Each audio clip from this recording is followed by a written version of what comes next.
आज की वीडियो में बिल्कुल विस्तार के साथ ये सीखने वाले हैं कि आखिर ये दाखिल और खारिज क्या होता है, इसको कराना क्यों जरूरी है, अगर आप नहीं कराते हैं तो आपको किन किन नुकसान का सामना करना पड़ेगा। पूरी बातें बिल्कुल डिटेल में बताने वाला हूं। चलिए शुरू करते हैं। तो सबसे पहले हम लोग ये समझते हैं कि आखिर ये दाखिल और खारिज होता क्या है।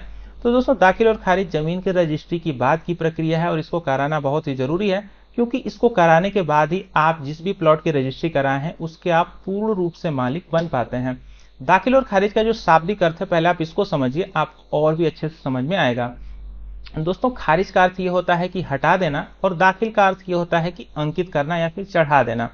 इस प्रक्रिया में होता यह है कि आपने जिससे भी प्लॉट की रजिस्ट्री कराई है उसका नाम गवर्नमेंट के रिकॉर्ड से हटा के यानी कि खारिज करके आपका नाम दाखिल कर दिया जाता है। तो इससे आप जमीन की जो रजिस्ट्री आपने कराई है उसके आप पूर्ण रूप से मालिक बन जाते हैं।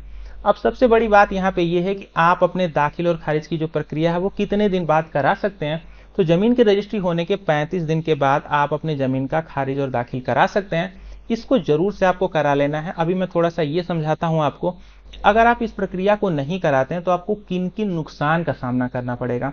जो सबसे पहला नुकसान है कि आप अपनी जमीन की भले रजिस्ट्री करा ली हो, आप उस जमीन का कोई भी स्वामित्व तो नहीं रखते हैं। गवर्नमेंट के रिकॉर्ड में यानी जिसने भी जमीन को बेचा है उसी का नाम वहां पे गवर्नमेंट के रिकॉर्ड में शो करेगा। आप ऑनलाइन भी चेक करेंगे तो वहां पे आपका नाम शो नहीं करेगा, तो आप जमीन के पूर्ण रूप से मालिक वहां पे नहीं माने जाएंगे। दूसरा जो सबसे बड़ा नुकसान है, अगर आपको कभी भी लोन की रिक्वायरमेंट पड़ती है, आप उस जमीन पे लोन ले ही नहीं पाएंगे, क्योंकि वो जमीन आपकी अभी है ही नहीं। तो खारिज और दाखिल इसीलिए भी कराना जरूरी हो जाता है, क्योंकि पूर्ण स्वामित्व आपका तभी हो पाएगा। तीसरा जो सबसे बड़ा पॉइंट है, अगर गवर्नमेंट की कोई भी स्कीम आती है, जैसे फॉर एग्जाम्पल अगर आपकी उसी प्लॉट या फिर जमीन के रास्ते से कोई भी एक्सप्रेस वे निकल रहा है या फिर गवर्नमेंट की कोई भी स्कीम वहां पे अगर उसी प्लॉट से होकर गुजरती है, तो आपको वहां पे गवर्नमेंट 1 रुपया भी नहीं देगी। आप उस पैसे को पाने के हकदार नहीं होंगे, क्योंकि वो जमीन पूर्ण रूप से आपकी नहीं है, आपका उस पर कोई भी स्वामित्व तो वहां पे नहीं माना जाएगा। इसलिए भी दाखिल और खारिज कराना बहुत ही जरूरी है। चौथे पॉइंट की हम लोग बात करें तो अगर कोई भी प्राकृतिक आपदा आ जाती है, जैसे बाढ़ आ गया या फिर आगजनी हो गई, अगर आपने कोई भी फसल उगाई है आगजनी हो गई, तो अगर गवर्नमेंट की तरफ से कोई भी मदद आती है तो आपको वो नहीं मिलेगी, क्योंकि उस प्लॉट या फिर उस जमीन का स्वामित्व तो आपके पास नहीं है।